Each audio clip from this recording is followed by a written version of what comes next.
좀 중요한 거는 황심소 방송을 만드는 게 대체 어떤 의미가 있는가. 10월 초에 이 황심 TV를 올라가기 위한 배경 설명하는 걸로 한번 해보면 어떨까 싶어요. 여러분들이 질문을 해도 되고.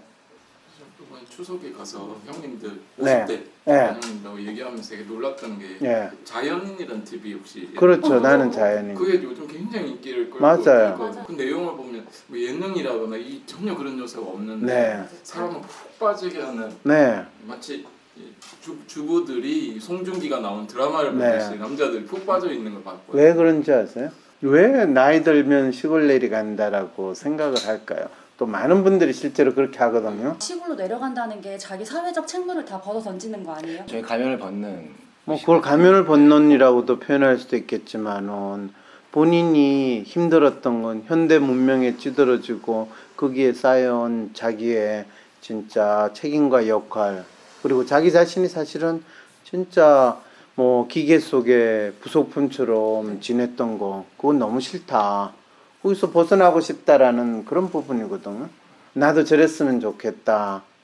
저러면 진짜 아무 걱정 없이 살지 않을까?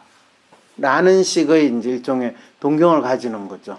20대들이 제주도 내려가고 싶어하는 거 똑같죠. 왠지 그 형님들은 도시여부도 좋아하실 거예요. 일종의 판타지 아닐까요? 도심 속에서는 그러니까 어찌 보면 자신을 할 수 없는 일을 이 그 프로그램에 나오는 그 패널들을 보면서 대리만족하고자 하는 그렇죠. 욕망이 아닐까요? 그걸 볼 때는 낭만적이고 뭐 뭔가 순수한 인간, 원시적인 인간에 가까울 것 같은 그런 생각을 가지는데, 진짜 그 내용의 대부분은 다음 끼니 때를 어떻게 채울까? 오늘 밤에 내가 어떻게 조금 덜 춥고 살까? 그걸 진짜 일종의 속임수고 사기 속에서 내가 있다라는 걸, 나는 자연인이다라는 걸 보면서 느낄 수 있으면 그 프로 자체를 보지 않게 되죠. 네. 그렇지만 자기가 늘 이 경험하는 생활은 나는 여기서 벗어나고 싶어 라고 하면서, 그래 나도 산으로 가면, 내가 농촌으로 가면, 어촌으로 가면, 섬으로 가면 내 삶의 문제가 사라지고 나는 좀 더 평화롭고 좀 더 멋있게 살 텐데. 그래서 판타지라고 하시는구나. 그렇죠. 일시적으로 속이는 거니까, 프로그램을 통해서 이제 알겠어요. 환상을 보여주는 거니까. 그래도 속임 당하고 있는 그 순간에는 행복하잖아요. 바로 그게. 그래서 그분들은 뭐라고 이야기했냐면 심리, 네. 자기 심리 때문에 그럴 거다 라고 하니까, 그러면 심리라는 소리를 듣고 싶겠어요, 안 듣고 싶겠어요? 안 듣고 싶죠. 네, 내 심리가 복잡하니까, 내 심리가 잘못됐으니까. 네. 그럼 잘못됐으면 정신병원에 가가지고 약 받아 먹어야 된다고 생각하고, 그러니까 심리라는 단어조차 듣기 싫고, 심리하면 그게 이제 머리가 아프다라고 생각을 하는 맞아요, 거죠. 맞아요. 나는 행복하다는 그런 마취제를 계속 주입하듯이. 그럼요.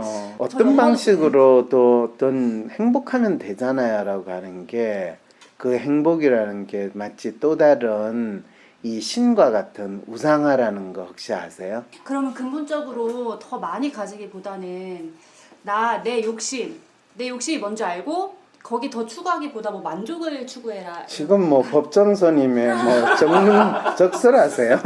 그게 이제 그거는 선임이나 목사님이나 뻔한 그냥 종교적으로 너 욕심을 그거 해라는 그런 소리 할 텐데, 그것이 나의 삶에 있어 중요한가라는 질문을 먼저 던져본다는 거죠. 사람들이 자기 자신이 어떻게 생각하느냐에 따라서 세상의 삶이 달라진다. 모든 세상사는 사람이 하는 거다. 이런 이야기도 하잖아.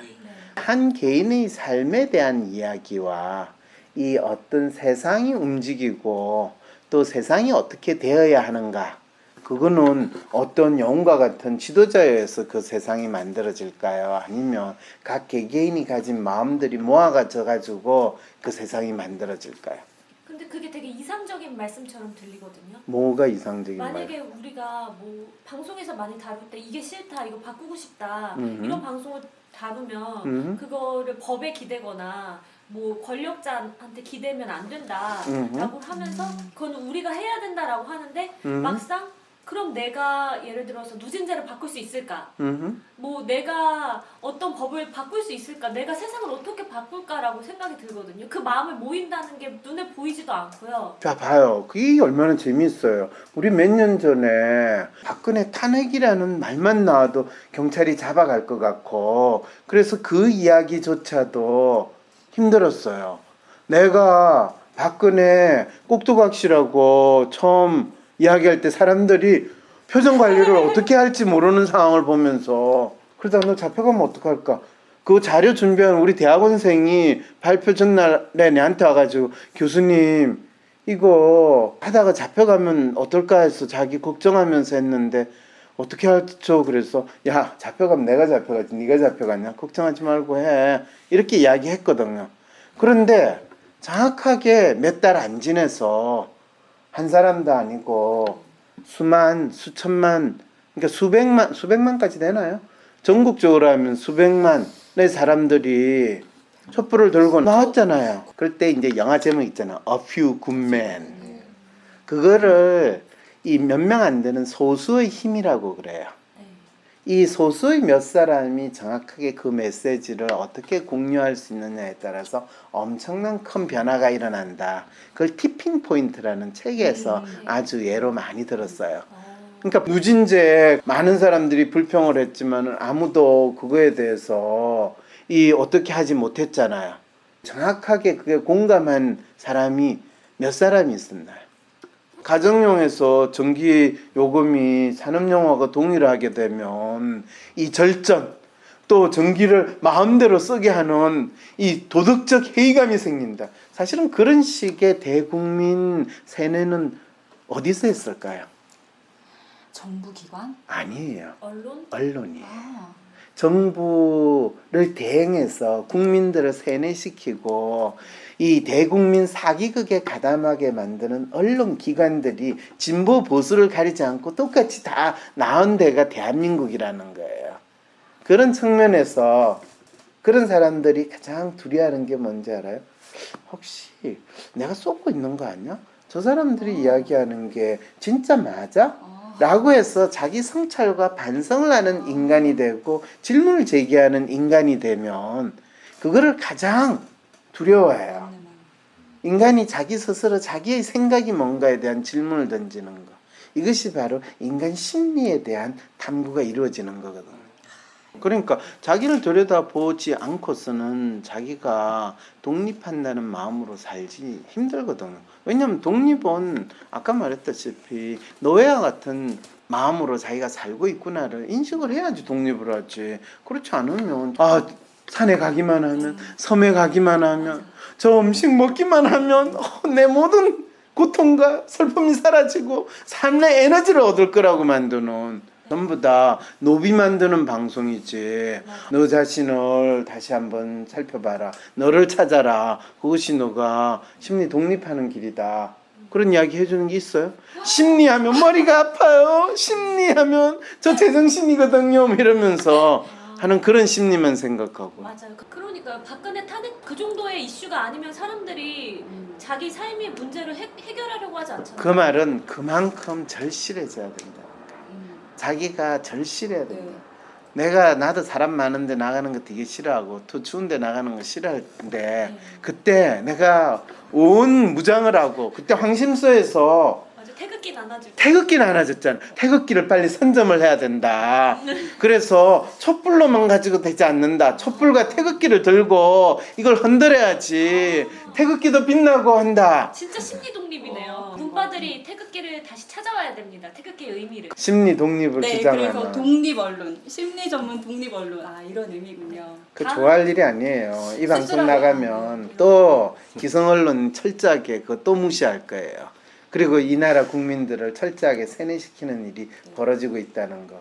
이 시대에 우리가 지향할 최고의 가치와 덕목이 뭘까? 네. 또 우리가 이루고 싶은 게 뭘까? 나는 항상 생각이 있었어요.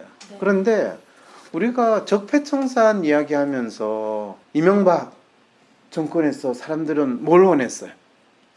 돈과 경제 성장? 예, 돈 많이 벌기를 원했어요. 근데 돈 많이 버는 거는 이미 60년대, 70년대 대한민국 사람들이 미친 듯이 원했어요. 그리고 그 돈 많이 번다라는 거, 경제 성장이라는 거는 뭐의 토대가 됐냐 하면 독재 정권이 18년 동안 이루어지는데 토대가 됐어요. 그리고 또 7년 동안에 전두환 독재가 이루어지는데 또 기본이 됐어요. 그래서 누군가 일괄적으로 끌어주기를 바랬잖아요. 그렇죠. 우리 모두가 참 잘 길들이진 양떼처럼 그래서 독재자들에게 끌려가는 그런 삶을 살기를 원했어요. 그게 경제성장이라는 말을 통해 가지고 마치 자 당근 줄 테니까 쫓아와 그 대표적인 나라가 지금 어디예요? 지금 이 시대에 터키. 데자부 같아요. 부작용이 지금 오는 것 같아요. 근데 경제 성장이란 키워드는 굉장히 강력한 치트키 같아요. 아 그럼요. 먹고 사는 게 그 경제, 돈, 경제 성장. 그렇죠. 연결. 그거는 모든 인간이 언제 어디에 살든지 간에 가장 1차적으로 사람을 노예화시키는데 가장 좋은 방법이라. 그래서 이 시대에 우리가 지향할 최고의 가치와 덕목이 뭘까? 성장, 배움, 참여, 존중, 성취라는 것. 참여는 말 그대로 나의 삶에 있어. 또 나의 삶에 이 사회에서 일어나고 이 국가에서 일어나는 거는 내가 살아가는 터전이 되는 공간이고 내한테 중요한 일이잖아요. 그런데 누군가가 해주겠지. 그분이 청와대에서 알아서 잘 해주시겠지. 그분이 비행기 타고 가시면 손을 흔드실 때 내 대신 알아서 잘 해주시겠지. 그럴 때마다 뭔 짓을 잘하는지 아무도 알려고 하지 않았어요. 질문을 던져야 되는 거예요. 그랬을 때 참여해요. 그리고 존중은 그게 일방적으로 까는 거로. 이번에 추석 기간에 어르신들 만나면 이 문재인이 북한 가가지고 뭐 어쩌고 저쩌고 그러면서 이 퍼주기를 해서 뭐 이런 이야기 할 때 존중이라는 거는 자기 마음에 안 든다고 무조건 거부하고 뭐 알려고도 하지 않는다. 근데 그런 건 존중이 아니거든. 있는 그대로 뭔지를 제대로 보려고 하는 거. 그게 존중이에요. 그게 뭔지 알고나 이야기를 해야지. 무조건 다르면 거부하는 거. 이분법적으로 되게 많이 보는 것 같거든요. 근데 그거를 가장 잘하시는 분들이 어떤 분인지 아세요? 정치인이요? 아니요. 우리 사회에서 돈 많고 우리 사회에서 많이 배우시고 잘나신 분들. 그러신 분들이요. 존중, 본인에 대한 존중만 이야기하고 내 말을 들어! 라고 하지. 존중. 그러니까. 존중은 자기를 존중하지 못하는 인간은 다른 사람을 존중할 수가 없어요. 그런데 많은 경우에는 우리가 남을 존중하면 내가 찌질해진다라는 피해의식 속에서 끊임없이 다른 사람을 깎아내리고 다른 사람을 무시하면 자기 스스로 존중된다라는 그런 착각을 하는 거예요. 의외로 그런 멘탈리티를 갖고 계신 분들이 되게 많아요. 그게 바로 갑질이 일어나는 가장 전형적인 이유라니까요. 갑질 방지, 갑질 퇴치 주장하시는 그런 분조차도 본인이 조금이라도 우월함을 느끼고 싶을 때는 더 심한 갑질을 하는 이유가 바로 거기에서 일어나는 거예요. 아까 이야기한 성장, 배움, 참여, 존중, 성취라는 것, 그 반대의 상황이 억압, 좌절, 갑질, 부정, 부패거든요. 한국 사회에서 사람들이 부정, 부패, 갑질, 좌절 이런 것들을 너무 많이 겪고 있다는 거예요. 지금 이 정권에서는 적폐한다고 그러는데 그 적폐하는 와중에서도 권력을 진 사람들이 또 다른 사람들을 좌절하게 하고 권력을 진 사람들 사이에 부정부패 있을까요? 없을까요? 분명히 만연하게 있을 거라고. 네, 만연히 있어요. 낙하산이 있다는 거는 어쨌든 떨어지고 떡고물이 날린다는 이야기거든. 그런데 그게 마치 한 점 부끄러움 없이 우리 모두 에레이 인간의 사회는 그렇지 않아요. 인간의 몸속에 이 세균이 얼마나 있겠어요? 엄청 많겠죠. 엄청 많아요. 그래서 조금의 부정과 부패를 용납하지 않겠습니다. 그럼 그건 사기치는 거예요. 그 부정과 부패가 실제로 기본적으로 있지만은 그거는 마치 하수구에 똥물 흘러가는 수준으로 잘 관리될 수 있는 수준이라면 그건 우리 몸에 수천 수백만 마리의 세균이 있어도 우리가 건강하게 살 수 있는 힘이 되는 거예요. 네, 그러니까 필요하다 최소한의 그거는. 그래서 그냥 이 부정부패를 척결하겠습니다라고 이야기하는 거는 정치인들이 자기들의 부정부패를 감추기 위해서 사용하는 거지, 결코 우리가 직면하고 있는 일반적인 진짜 대한민국의 민주 시민들이 일상생활에서 겪는 아픔과 고통, 문제를 해결해주는 게 아니라는 것을 정확히 알아야 된다.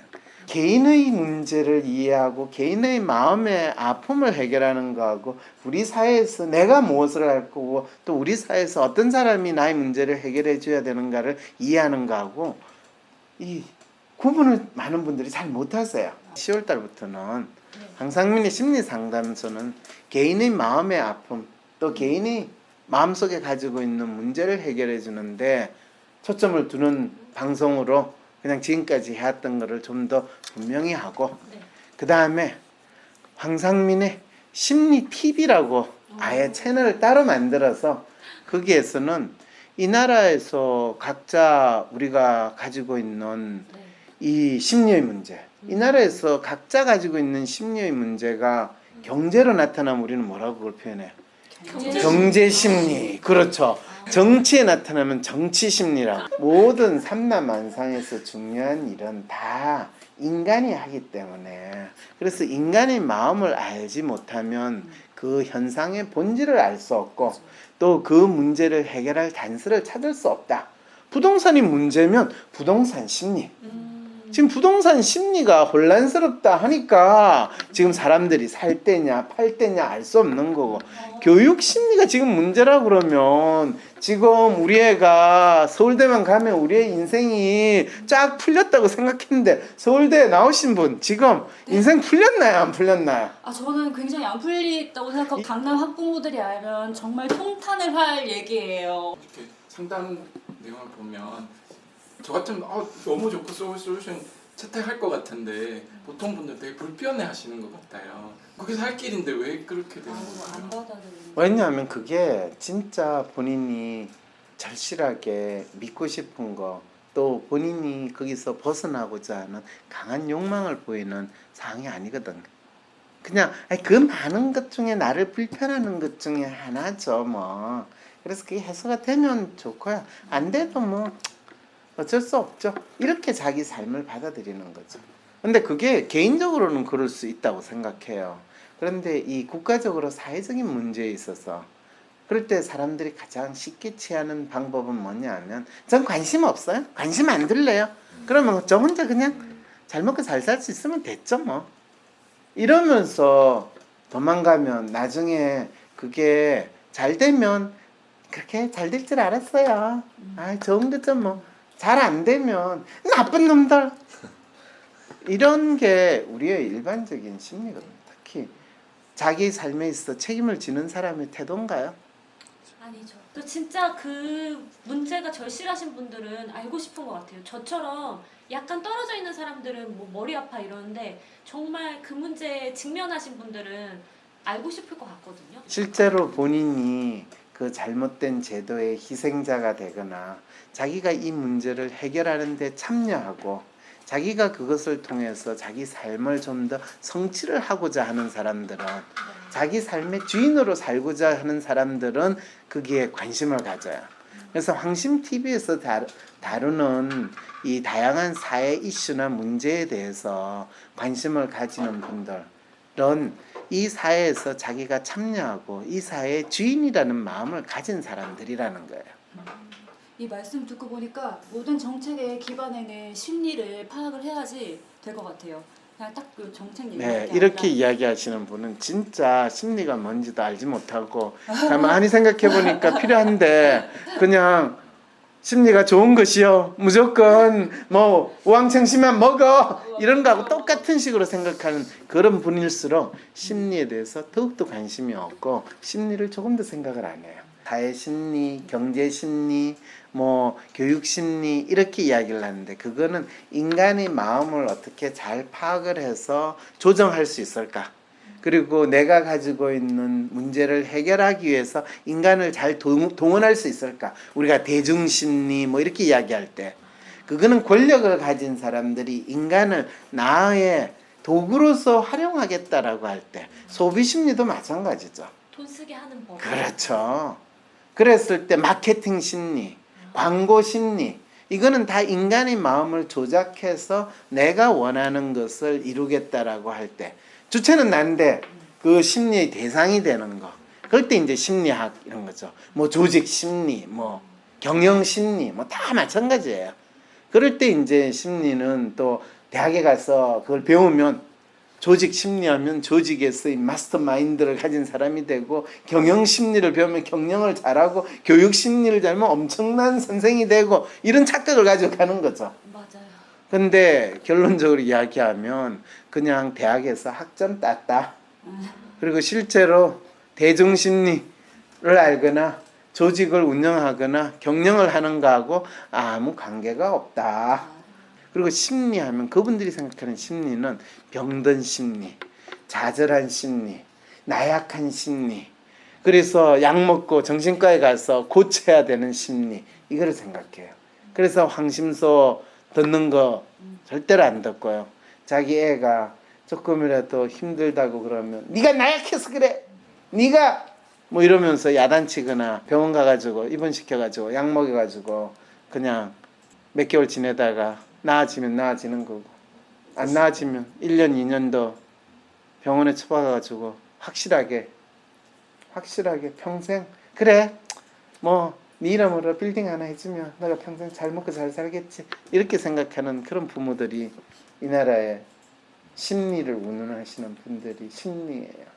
좀 궁금한 게 황심소 듣기 전에는 예전에는 논리로 설득을 하면 다 될 것이고 논리를 모르니까 그렇다, 이런 아주 짧게 생각했었는데 사람 설득하는 게 굉장히 어렵다라고 박사님 말씀을 하셨잖아요. 네. 근데 공감을 일으키는 건 또 공감해야만 사람이 따라온다라고 또 말씀이 그럼요. 있어서 그게 어떻게 다른지 되게 궁금해졌거든요. 실제로 설득이라는 건요, 사실은 서양식 사고예요.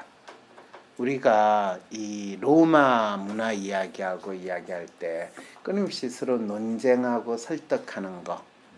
이 로마는 뭐로 유명하냐 하면 이 건축으로 유명해요. 네. 그 다음에 또 로마 문화를 상징하는 최고의 활동이 뭔지 알아요? 그게 논쟁을 통한 설득이에요. 세 그거는 가지 그리스 원칙이죠. 로마 문화의 가장 에센스예요. 그런데 그거는 기본적으로 귀족이든 시민권이든 이런 걸 주장을 하면서 끊임없이 자기 권리를 주장하는 문화적 배경에서 시작하는데, 그걸 뒷받침해 주는 게 법률이에요. 그래서 법률이라는 것은 그 사람의 신분과 관계없이 자기의 주장을 논리적으로 설득력 있게 주장하면 이길 수 있다라는 그 믿음인 거예요. 왜? 모든 인간은 신을 대리하는 것을 제외하고는 평등하다라는 그 가정에서 시작되거든요. 그런데 이 동양 사회에서, 동양의 전통하면 왕에 의해서 지배되는 사회예요. 그리고 거기에서 말하는 공자님 말씀은 왕의 권위와 힘을 정당화시켜주는, 권력을 정당화시켜주는 것이 학문의 존재의 이유가 되는 거예요. 그래서 법률을 통해 가지고 국가를 통치한다라고 하는 것은 왕의 권력을 얼마나 정당화해 줄 수 있느냐가 법의 존재의 이유지, 서양 문화에서 이야기하는 로고스, 토론과 설득이 아니라는 거예요. 그래서 원님이 너 죄를 네가 알렸다 이럴 때, 네 제가 이런 죄를 지었습니다. 그러면 야 얘는 벌을 어떻게 줘야 되니? 네 옥에다가 한 달. 그러면 얘는 능지처참을 시켜야 되는 거 아니니? 능지처참은 조금 심하고요, 그냥 사약을 내리는 게 조금 맞는데요. 이게 율사의 하급 관련 이, 그렇죠, 소위 말해서 그거를 조금 데코레이션 해주는 기능공이죠. 아전이라고 있고 뭐 이방, 형방 이렇게 이야기하잖아요. 그러면 실제로 기본적으로 관리는 그러면 그 법전을 읽어보느냐? 기본적으로 읽어보죠. 그렇지만 상관없어요. 형방은 이게 법에 저촉됩니다 라는 이야기를 결코 할 수가 없기 때문에 그런 거죠. 왜? 나라님 말씀이 법인데 무슨 법의 저촉이 돼. 그러네요. 그게 이제 법이라는 것에 대해서 서양과 동양의 완전히 다른, 무서운데요? 그렇죠. 그러니까 이 천자나 임금은 허물이 없다라고 이야기를 해요. 내가 이제- 곧 법이다. 그렇죠. 그래서 짐이 곧 법이에요. 그럴 때 어느 신하도 법에 어긋납니다 소리를 못하는 거예요. 그래서 박근혜가 무슨 짓을 하더라도 거기에 참모들이 이게 법에 저촉됩니다 소리를 안 했던 건 그 사람들은 교육은 서양법으로 흉내낸 법대를 나오고 이 법관 시험을 받기는 했지만은 마인드는, 심리는, 마음은 아주 전통적인 동양에서 왕을 모시는 마음으로 이 그 법을 집행한 사람들이었다라는 거에서 조금도 벗어날 수 없었다라는 거예요. 정확하게 제가 느끼는 문제의식도 미국은 분명히 스스로 한계를 얘기를 하거든요. 진실은 신만이 알고 우리는 형식적인 진실만 파악할 수 있다라고 하는데 한국에서 뭐라고 가르치냐면 실체적 진실을 발견해야 된다. 그렇죠. 너무 대단한 게 있는 것처럼 얘기를 하는 거예요. 그래서 형식적으로는 형식적으로는 아무리 논리적으로 얘기를 해도 관심법으로 이놈이 나쁜 놈이다 이렇게 판결을 하거든요. 다 파악할 수 있다고 생각하는 거죠. 네. 그래서 실제로 대한민국 검찰이 심심하면 이야기하는 실체적 진실, 대한민국 판사가 심심하면 이야기하는 정의, 그것은 권력을 가진 사람들을 데코레이션하기 위해서 법을 활용하는 것을 이 멋있게 표현하는 것이다라는 것을 심리로서 분석을 하게 되면 이렇게 설명을 하는데, 권력을 가진 사람이 좋아하겠어요, 싫어하겠어요? 누가 좋아해요? 언제는 알겠죠. 네, 네. 그래서 이 나라에서 심리가 주체적 마음을 가진 사람의 심리를 아는 것에 대해서는 꺼려하고 이 병든 사람들의 심리에 대한 이야기만 하는 거를 좋아하는 거예요. 왜? 그 자식들이 힘들고 찌질한 거는 네 잘못이니까. 그래서 심리 이야기하면 네 잘못이라고 요거도 먹을 것 같은 두려움을 자연스럽게 거의 반사 반응처럼 보이는 거예요. 왜? 그동안 노예로 살았거든요.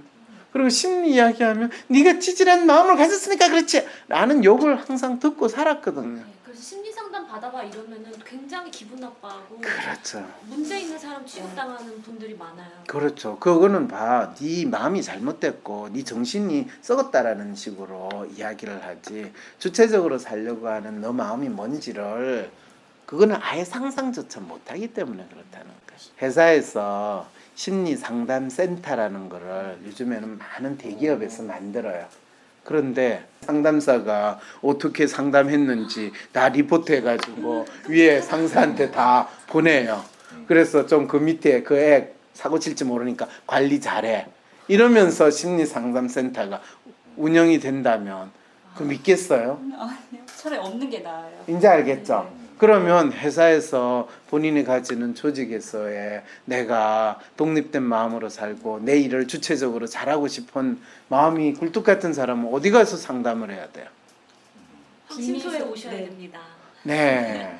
황상민의 심리상담소 열심히 들으시면 되고요. 그거로 충분하지 않고 한번 그냥 듣고 내하고 비슷한 사연이 있구나. 그래서 들어서 조금 위안을 얻는 것도 있지만은 뭐니 해도 자기가 직접 상담을 받는 게 필요해요. 맞아요. 네. 그게 자기 문제를 진짜 정확히 파악할 수 있고 또 그것이 한 번의 상담으로 끝날 수 있으면 좋은데 그렇지 않고 두 번, 세 번 뭐 이렇게 될 필요가 있는 거. 왜냐하면 처음부터 자기 문제를 있는 그대로 직면하는 건 참 괴롭고 힘든 일이거든요. 그렇지만 어떤 문제든지 간에 해결을 하려면 자기의 민낯을 있는 그대로 인정하고 받아들일 때 자기가 처해 있는 상황을 정확히 알 수 있어요. 자기가 처한 상황을 정확히 알아야지만 자기가 막연히 문제라고 믿고 있던 것이 문제가 아니고 자기가 진짜 어떤 문제를 가지고 있는가를 제대로 알 수 있게 되거든요. 지 문제가 뭔지를 제대로 알아야지 그 문제에 맞는 답을 찾지. 그냥 그럴듯한 답. 부동산을 잡아야 돼. 교육 문제를 해결해야 돼. 이런 주장을 하고 수능을 뭐 높여야 돼. 낮춰야 돼. 이렇게 주장하는 것이 마치 답인 것처럼 이야기하는 이 나라에서 계속 사기당하고 살고 싶겠어요? 아니요. 그래서 우리 사회에서 억압이나 갑질, 부정, 부패, 좌절 이런 것들은 말로서 주장하는 게 아니라 진짜 우리 스스로가 자기를 존중하고 우리가 끊임없이 성장하는 마음속에서 진짜 하나하나 새롭게 배워갈 때 그러면서 그 속에서 나를 존중하는 마음부터 시작할 때 내가 원하는 삶이 성취가 될 수 있다는 이거를 내세울 수 있는 방송, 이것이 이 사회에 실현되는 방송, 그게 황상민의 심리TV, 줄여서 황심TV에서 다루고자 하는 문제, 그리고 거기에서 꼭 여러분들이 답을 찾을 수 있기를 바랍니다. 그럼 황심 TV는 뭐 팟빵에도 따로 올라가는 거예요? 그럼요. 팟빵에도 따로 올라가고 네. 유튜브에도 따로 올라가고 네. 네이버에도 따로 올라가고 다 올라가는데 문제는 올릴 손이 없어. 올릴 에너지가 부족한데 맞아요. 어떡하죠? PD님 한 분이 지금 코피 터지게 생겼거든요. 그럼 빨리 본인의 하인을 좀 데려와가지고 여기 황심TV에 좀 도와주려고 좀 이야기하면 안 돼요? 네, 한번 노예를 좀 적극적으로 구해보겠습니다. 네, 근데 황심TV에서는 노예가 필요한 게 아니에요. 자기 삶을 찾아가는 그런 분들이 필요해요. 자, 오늘 뭐 그래서 황상민의 심리상담소와 황심TV가 왜 다른지 네. 그리고 거기서 어떤 주제들이 다르게 나오고 거기에서의 심리라는 것이 동일한 단어를 사용하지만 얼마나 다른 의미를 가진 심리라는지 아시겠죠? 네. 이 나라에서 제가 30년 이상 거의 40년 동안 심리학을 공부하고 가르치면서 많은 사람들의 마음속에 심리라고 이야기할 때는 항상 병들고 아프고 힘든 사람의 마음만 생각했지 자기 삶의 주체가 돼서 내가 그 높은 위치에서 저 중생들을 어떻게 조작하고 또 권력을 휘두르는 사람들의 심리, 그 심리에 대한 이야기를 아무도 묻지도 않고 그걸 하는 건 두려워요, 무서워요 이러는 마음으로 그냥 조금 기동량 해보려고 하고 뭔가 안 풀릴 때 경제 심리가 얼어붙었어요. 소비 심리가 날아갔어요. 부동산 심리가 타고 있어요.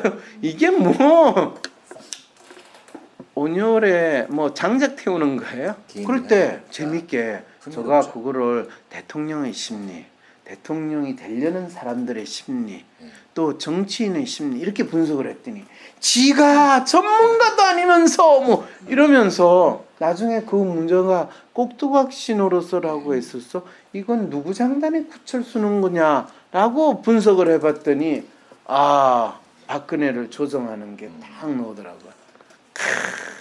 그 심리 분석이 난 참 내가 해놓고도 참 뿌듯했거든요.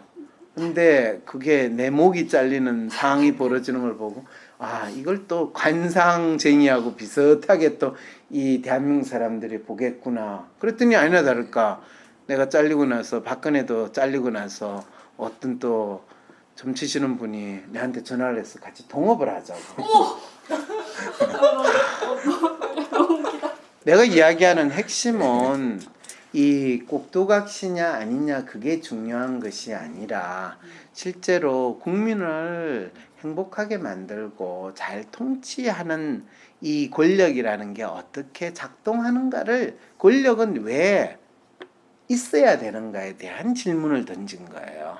이렇게 정치인들을 보면 제가 지지자, 그러니까 팬의 입장에서 본다고 하더라도 처음에는 아 좋은 사람 그리고 같은 동료가 되고 싶고 같이 가는 사람이 되고 싶은 마음인데 제가 절실히 느끼는 거는 정말 그냥 아이돌 가수가 팬을 보는 시간밖에 팬덤이죠. 없구나 하는 생각밖에 없고 무조건적 지지. 그렇죠. 지지해도 잘못된 점이 있으면 지적을 해야 되는데 그걸 안 보려고 하더라고요. 지금 문재인 정부에서 촛불 정신이라고 말은 하지만 구체적으로 그것이 어떤 행위로 나타나는가 어떤 가치를 지향하는가 그거를 정확하게 이야기를 하지 않고 뭉뚱겨려서 마치 우리가 절대선 하면 절대선이듯이 촛불 정신 하면 절대정 그러니까 본인들도 사실은 알면 그렇게 하겠어요. 모르니까 쪽팔리니까 모르잖아요. 그렇다고 모른다고 이야기하기는 그렇고 그러니까 돈이 있으면 돈이 많은 인간은 돈으로 모든 문제를 해결하려고 그러고 다른 거 내세울 거 없고 촛불 정신밖에 내세울 게 없는 사람은 촛불 정신이고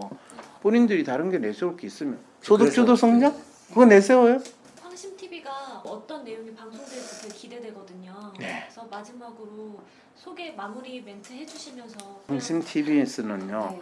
진짜 이 세상에서 또 대한민국에서 성장하고 배우고 그 다음에 참여하고 또 본인이 존중받으면서 다른 사람을 존중할 줄 아는 사람들의 마음이 모여서 그래서 뭔가를 이루어내자 이 사회의 변화를 이루어내고자 하는 그런 성취감을 느끼고자 하는 사람들을 위한 방송이 되는 거죠. 네, 그리고 그런 이슈들을 끊임없이 다루게 될 거예요. 네, 기대됩니다. 사연도 황심 TV에 맞는 사연을 많이 보내주시면 좋을 것 같아요. 네, 황심 TV에서는 그거를 잘 파악하는 훌륭한 콘텐츠 기획자가 이 시대의 현상을 잘 파악해가지고 사연을 이 적절하게 주된 이슈를 발굴해가지고 방송을 하게 될 거예요. 유일한 미남을 맡게 되실 줄 알았는데 그 역할만 하시는 게 아니었고. 네, 뭐 네. 본인의 네. 이 임무를 생각하거나 할 때 네. 후원이 없어 본인이 네. 아무런 월급을 못 받아도 네. 자원봉사로 황심 TV에 참여하실 수 있을까요? 아직 열정페이를 제가 지금 이거 한다고 돈 받나요? 아니죠. 네, 그럼 제가 열정페이라고 이야기하나요? 열정페이는요, 노비에게 해당되지 자기 인간입니다. 삶을 찾아가는 주체적인 인간에게서는 열정페이라는 건 있지 않아요. 왜냐하면 셀프 엠플로이드, 자기 삶을 자기가 고용했는데 무슨 열정페이예요. 그래서 저는- 우리는 같은 자영업자 반열에 있는 그런 파트너십을 오늘 체결하고 그렇죠. 우리는 저는- 자영업자로서의 파트너십과 연대를 낼 수 있는가? 그러면 이 자영업자들이 잘 먹고 잘 살 수 있도록 많은 후원과 응원 부탁드립니다. 많은 후원과 응원 부탁드립니다. 배고파요. 후원해 주세요. 너무 없어 보인다. 아이 고급 컨텐츠 아이. 비쌉니다. 네, 여러분의 후원. 그러게요. 황심소든 황심 TV의 콘텐츠가 조금이라도 고급이라고 생각하시면 좀 럭셔리하게 우리가 소비를 하는 마음으로 주체적인 마음을 보일 필요가 지금 있잖아요. 최소한 자영업자들이 손가락은 안 빨도록 네. 좀 해주셨으면 좋겠어. 뭐 부자 이런 건 바라지도 않고요. 지금 무료로 하고 계시거든요. 아이 그런 이야기를 좀 방송에서 꼭 해야 돼요. 여기 드실 만한 멘트만 하시네요. 그렇죠. 그러니까 왜 그런지 알 것 네. 같아요. 아 진짜. 고급 컨텐츠를 고급스럽게 즐기는 방법 후원 부탁드립니다. 네. 감사합니다. 후원해 주세요. 네. 진짜 썰렁하다. 에이 썰렁하다. 오늘 수고하셨습니다. 감사합니다. 네. 감사합니다.